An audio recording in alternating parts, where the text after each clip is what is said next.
So I finally got around to playing Uncharted Drake's Fortune. Yes, the first game in the long-running franchise, and I didn't love it. Yeah, after reviewing The Last of Us Part 2, I thought it was about time I went back to where it all started for Naughty Dog.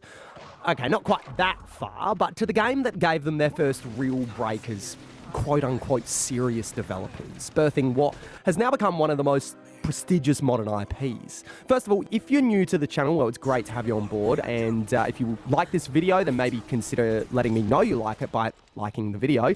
Crazy idea. And subscribing if you do want to see more content like this. Here at The Patient Gamer, we say screw new releases. We only want to play old games. We take our time getting around to titles and let you know if there are games on your backlog that you should be getting off or be leaving there to rot. If you've got a game you'd like me to check out, let me know in the comments down below. First question when playing this was, how has this aged? Because this thing is literally 18 years old. It can drink if it walks into a pub anywhere but America. Red Dead was still another 3 years away.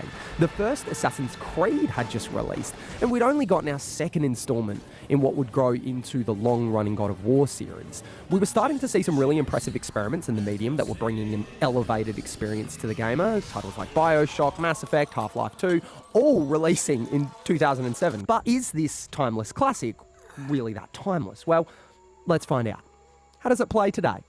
Well, it plays very much like a game from 2007 in almost every way. Like driving a ute 110 k's down a freeway where nothing's tied down in the back and everything feels like it could fly away at any moment. There just isn't that secure, everything screwed down feel to Uncharted's engine that makes it purr like Naughty Dog's other titles. It's jarring. Movement is loose and wobbly. You'll go to climb a ledge, and as long as you're somewhat within range, you'll automatically warp awkwardly towards it in midair. Nate himself is stiff and jerky, looking like a wooden puppet with someone's hand up his ass.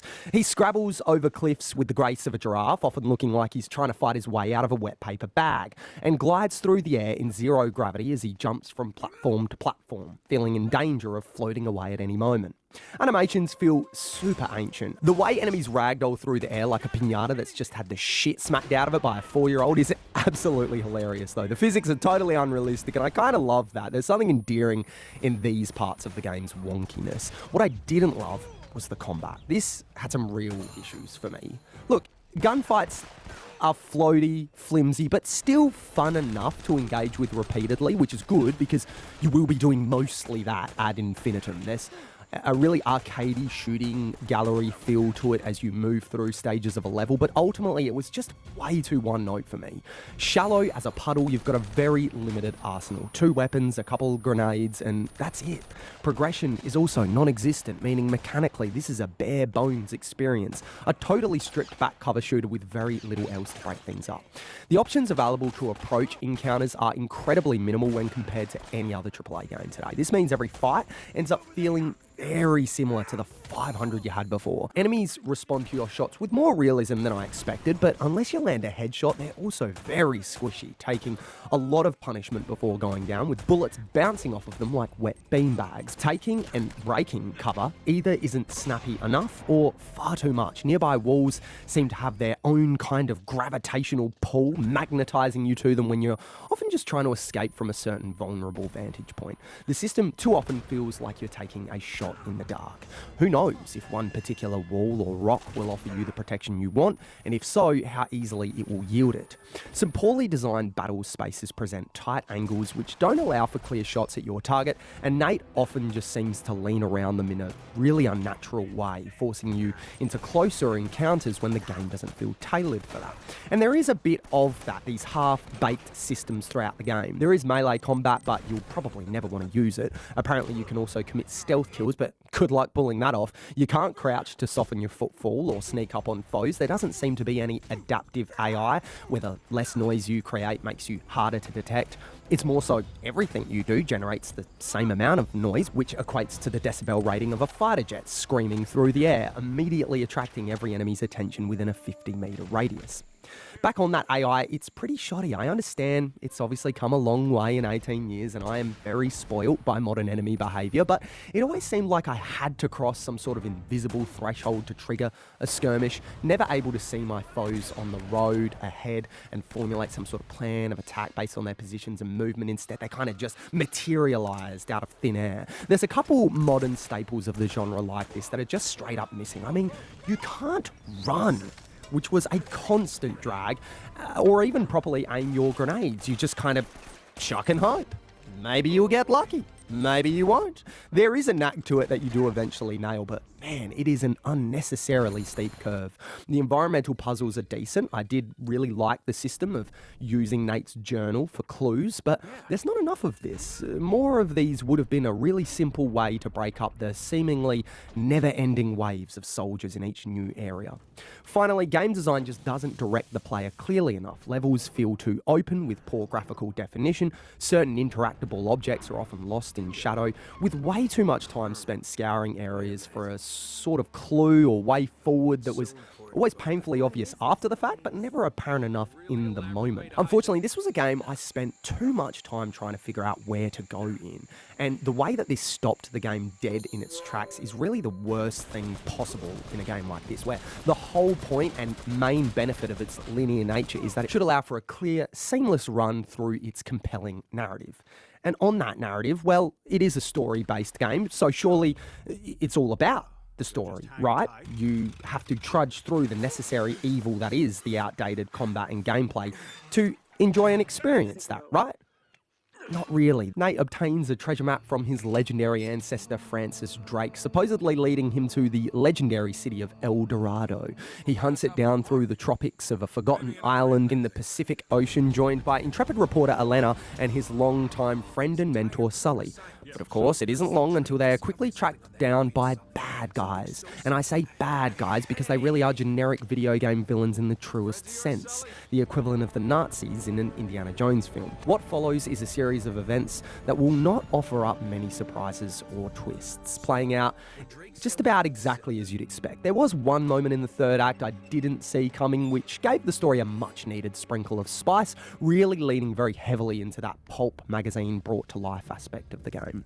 Tonally, it's the total opposite of a game like The Last of Us, where that was gritty and realistic. This is swashbuckling, over-the-top action, full of campy dialogue and corny one-liners. Initially, I found it goofy in a refreshing way, quite the palate cleanser from Naughty Dog's most recent offering, but eventually I realised it was just goofy in a goofy way. Its attempts at humour are just some of the lowest common denominator stuff. Like, I could only imagine a very small child finding any of this actually funny.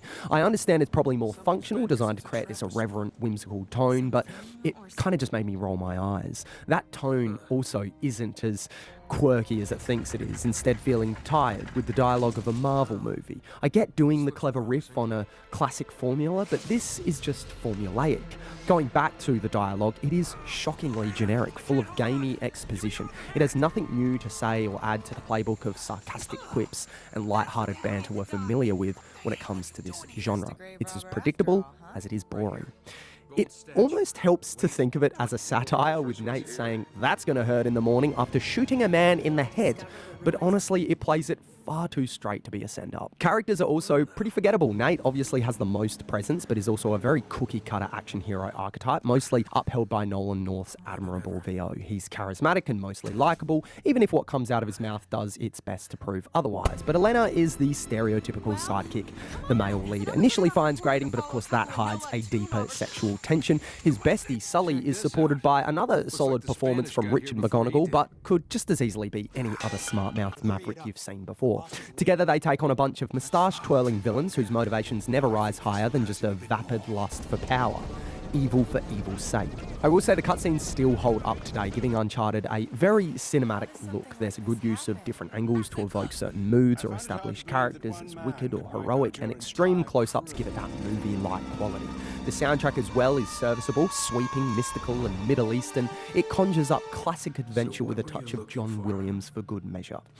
While The Last of Us deconstructed the action game, Uncharted follows the quintessential blueprint, and it doesn't really work for me. I mean, I love my Star Wars, Spielberg films, all the Back to the Futures. I'm a big classics guy as much as I am into my more weird and cerebral stuff. So I'm totally on board with something that isn't trying to split the atom when it comes to its story, instead focused on refining the genre and hitting the benchmarks we expect from it. But I guess the things you still need to nail when doing that are likable characters, sharp writing, and big action showpieces. And I kind of think it only gets that last one right.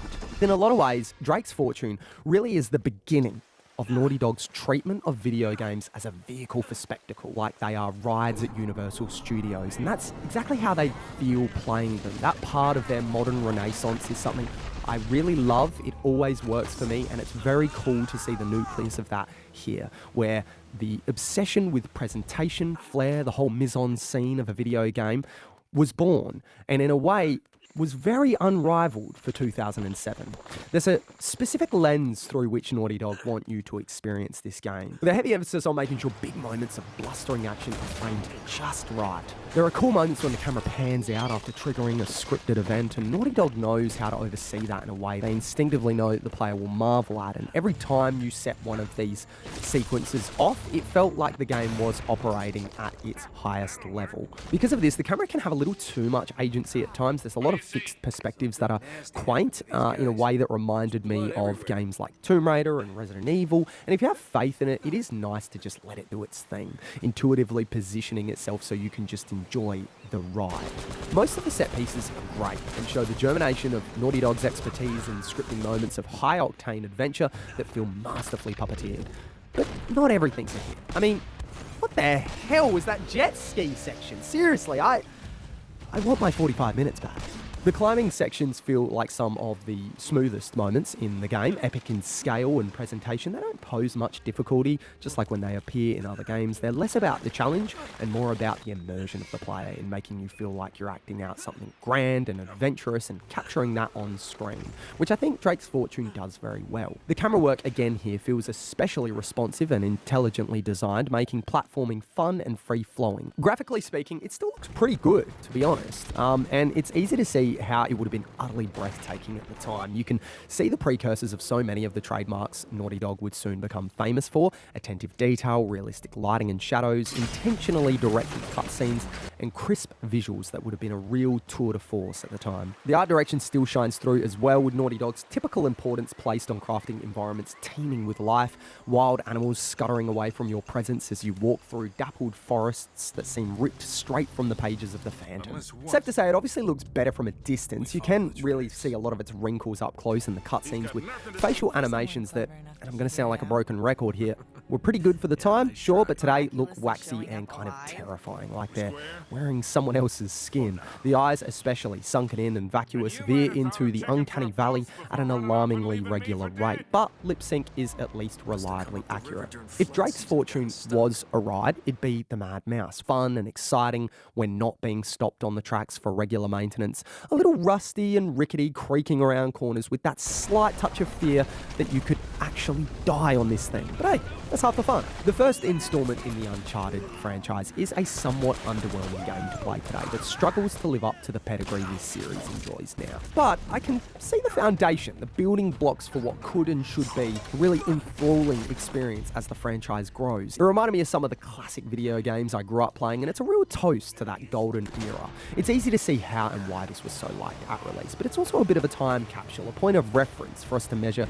just how far the genre and medium has come. There's nothing too deep here, but there is just some big dumb fun to be had. For all my criticisms and complaints, this was still a really easy sell for me, and a game I found myself very willingly coming back to, because I mean, shooting bad guys in the head is just always fun. I just wish it felt better to play and had a little more creativity when it came to the writing and characterization. If this has been on your backlog, there's still enough here to warrant playing today, but probably only if you're really wanting to get into the franchise and have a thing about experiencing IPs chronologically. If you don't, I'm going to hazard a guess and say that you can probably skip straight to Among Thieves without missing too much. I honestly can't wait to play that game myself, because I have a pretty good hunch Naughty Dog can only get better at this kind of thing. Something tells me they do. If you've made it this far, as always, thank you so much for watching. You're that guy that waits for the post-credit scenes at the end of every movie, even when there isn't one, and I love you for that. Thank you for seeing it out, and if you did like this video at all, maybe let me know by liking the video, and if you're new and want to see more content like this, don't forget to subscribe as well. For now though, thanks so much for watching, have a wonderful day, and be patient.